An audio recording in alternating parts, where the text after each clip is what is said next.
Firstly, I just want to acknowledge, it's important in our practice that we acknowledge the traditional owners of the land that the project is built on, and because it's contested land, we won't say who it is, and we pay our respects to them. And also to say that this project, like all of our project, is a collaboration with all of our team. It's not just my particular project. So, and the project architect is not here, so project architect's Marnie actually. But yes, it's a collaboration of our whole practice. All right, so our work on 10 to 12 Cooncoop Road, Hawthorn, is just the latest in an extensive and diverse range of architectural assaults delivered on this grand old dame. We believe that the particular significance of the house is that it's an unusual hybrid with more than one heritage expression of great value. It began life as a polychrome Victorian villa built in the local Hawthorn bricks, but it appears that there were subsequent additions in later Victorian styles and a major overhaul in a patriotic Australian version of Edwardian or arts and crafts style. The taxonomy can't be precise because the house is clearly an idiosyncratic result of a fevered imagination, untroubled by notions of stylistic correctness. So it is a very unusual house. It's not like it, you'll see it in a handbook and say this is this style. It's quite an interesting building, and that was a large part of our address to the Civil Radara, that it doesn't fall into one single thing. More recent work on the house was carried out in a sort of abject reproduction style, as you can see here. But happily, the majority of the valuable history of the house is preserved when we started our work. So it's quite an interesting house. It's one of the oldest sites in Hawthorn. It was owned by some record producer in the 70s, so there were lots of really famous parties held at this house at various times. It's had a million renovations, so it's a real mix, but a lot of it was still there holding together. In terms of an approach to heritage, our aspiration was to balance the architectural imperative of representing the sprawling house as a cohesive, integrated whole against maintaining the legibility of the various iterations of the house. So we were trying to make it one thing, but also explain that all of these other different things happen to it over time. Our method was firstly to edit by removing the reproduction Edwardian garage at the front of the house, as well as compromised fabric at the rear of the house. New fabric was generated through interpretation by finding a contemporary expression which was visually compatible with the heritage fabric, but avoiding anything completely passive. We wanted to tell a story about the heritage so that it made you see some of the interesting elements of the heritage style. So as an example of that is we're really interested in the polychrome. We wanted to, rather than just reference it in a polite way, we wanted to really amp it up.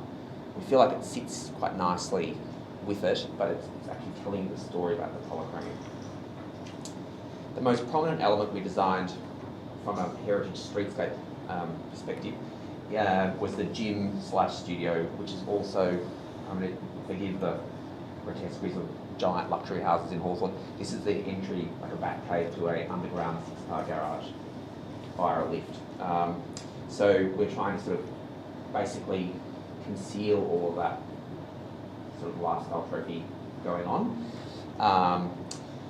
And we identified the significance of the polychromatic brickwork in the existing house, and we applied it as a plane, as you can see here, rather than as a secondary decoration.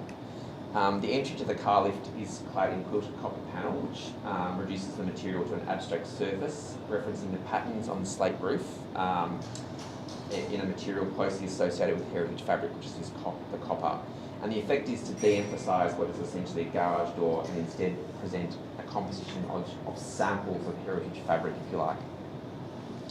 The new pavilion at the rear of the house is deeply sequestered in the site, and our strategy is to provide the maximum opportunity for perceiving the heritage fabric in garden surrounds, thus maintaining the ideal of a Victorian Edwardian suburban garden villa. The formal expression of the new pavilions also aims to amplify an understanding of existing fabric.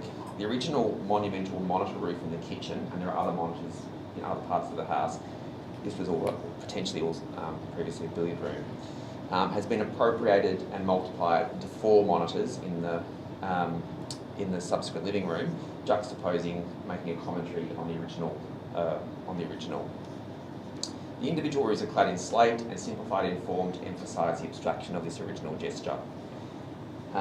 So abstraction is probably one of our key nodes with heritage. It's, patriotic principles we don't want to reproduce, we want to make it distinct, but we actually do want to make commentary on the existing forms. So abstraction and changing the scale and changing the material and depth and colour are the methods we used. So investigation of this quite frankly vast house will reveal a consistent approach to identifying and revealing heritage fabric through abstraction, transformation, changing scale, repeating, isolating, reframing.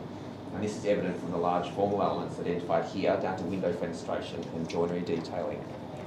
So it is a very large house. So we've taken this approach to telling the story through every intervention, which includes approach to stucco and fenestration. This is a plan showing you the original villa as it was, and this is the new site plan. That's actually a tennis court, not a basketball court, but they don't use it for tennis, they just use it for, they don't use it. Sadly. We wanted to put a forest there, never mind. But you can see that we sequestered this new zone at the back, so it's not possible. This is the new piece that is visible. This is the entry to the car lift. And so the project involves restoration as well as these new parts. You can see the echoing of the monitors into the rear new zone. Close up the plan. That's the facade, or the principal front entrance. You can see the relationship between the new piece and the existing building. These are existing interiors. I'll just quickly take you through them. So you can see what's there. It's a mixture of funny 80s repro and this is how they're living in it. And then these photos take you through the new things. This is the connection between the garage and the house. And then our approach to interiors. You can see these rooms, how they changed.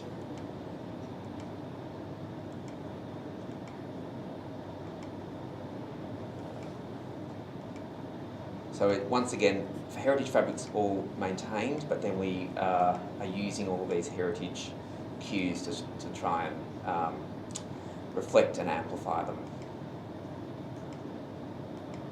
It goes on and on. This is the gym building, that's the connection.